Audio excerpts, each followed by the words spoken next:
Hello beautiful viewers, আসসালামু আলাইকুম। Welcome back to my channel. ফিরে এসেছি আবার একটি নতুন রেসিপি নিয়ে। আজকে আমাদের রেসিপি লকি পরাটা। তাহলে চলুন শুরু করা যাক আমাদের আজকের রেসিপিটি। লকি পরোটা বানানোর জন্য এখানে আমি লাউ নিয়ে নিয়েছি, আর আমি এখানে লম্বা লাউটা ইউজ করছি, আপনারা গোল লাউ ইউজ করে নিতে পারেন। আর এখানে আমি অল্প লাউ ইউজ করছি। এখানে আমি ছোট ছোট করে লাউগুলো কেটে নিয়েছি। এখানে আমি লাউয়ের দানাগুলো ফেলে দিয়েছি আর এর খোসাটা ভালো করে ছিলে নিয়েছি। এবার এটা গ্রেট করে নেব। এখানে আমি একটা গ্রেটার নিয়ে নিয়েছি। এবার এই লাউগুলো আমি আস্তে আস্তে গ্রেট করে নিচ্ছি, আর এখানে কিছু দানা রয়ে গেছে, সেই দানাগুলো আমি ফেলে দিচ্ছি। এখানে আমি দানাটা বাদ দিয়ে দিচ্ছি আর সবুজ অংশটা ভালো করে গ্রেট করে নিয়েছি। এটা আমার পুরোপুরি গ্রেট করা হয়ে গেছে। আজকের পরোটাটা আমি আটা দিয়ে তৈরি করে দেখাচ্ছি। এখানে আমি 1.5 কাপ আটা নিয়ে নিয়েছি।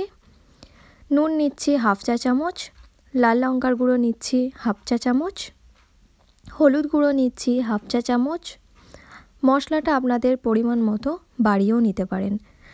ধনের গুঁড়ো দিচ্ছি হাফ চা চামচ, 2 টেবিল চামচ দিয়ে দিচ্ছি সাদা তেল।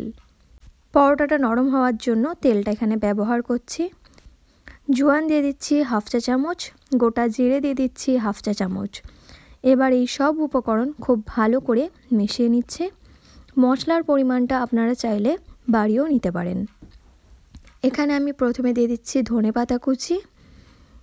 ধনেপাতা কুচি আমি এখানে 1 মুঠো দিয়েছি।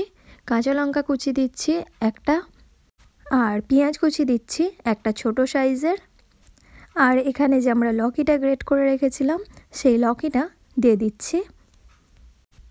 আমি এই লকিটা থেকে কোনো পানি বার করিনি, আমি এটা ডাইরেক্ট পিসেই দিয়ে দিচ্ছি।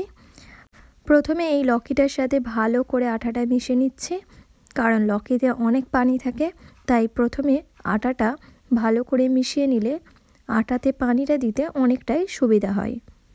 আটাটা এখানে ভালো করে মেশানো হয়ে গেছে। এবার এই আটাতে আমি পানি অ্যাড করছি।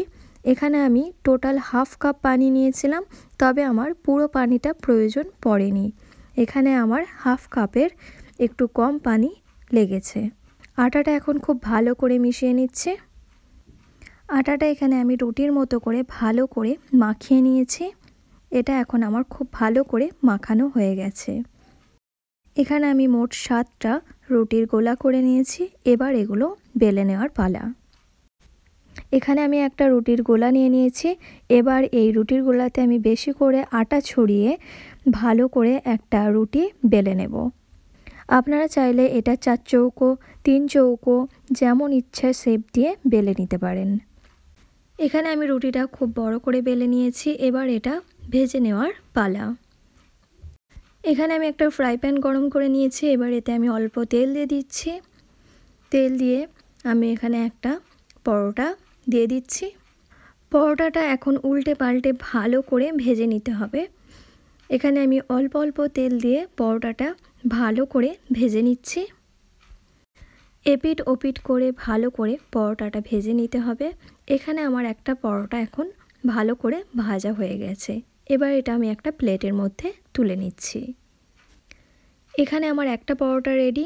সেমভাবে আমি সব পরোটাগুলো বানিয়ে নিচ্ছি। তাহলে দেখলেন তো কত চটপট তৈরি হয়ে গেল আমাদের আজকের এই লকি পরোটা রেসিপিটি। আজকের পরোটাটি আমি সার্ভ করেছি দই দিয়ে, তবে এই পরোটাটা আপনারা কেচাপের সাথেও সার্ভ করতে পারেন। চলুন এই পরোটাটা এবার আপনাদেরকে একটু ছেড়ে দেখাই। দেখুন এই পরোটাটা কতটা নরম হয়েছে, আর দইয়ের সাথে এই পরোটাটা খেতে কিন্তু দারুণ মজার লাগে। তাহলে আর দেরি কিসের, চটপট বানিয়ে নিন এই লকি পরোটাটি।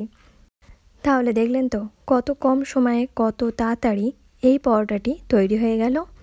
আশা করছি আমার আজকের রেসিপিটি আপনাদের ভালো লেগেছে। ভালো লাগলে একবার তৈরি করার অনুরোধ রইল। আজকের জন্য এতটাই। ফিরে আসবো আবার একটি নতুন রেসিপি নিয়ে। আল্লাহ হাফিজ।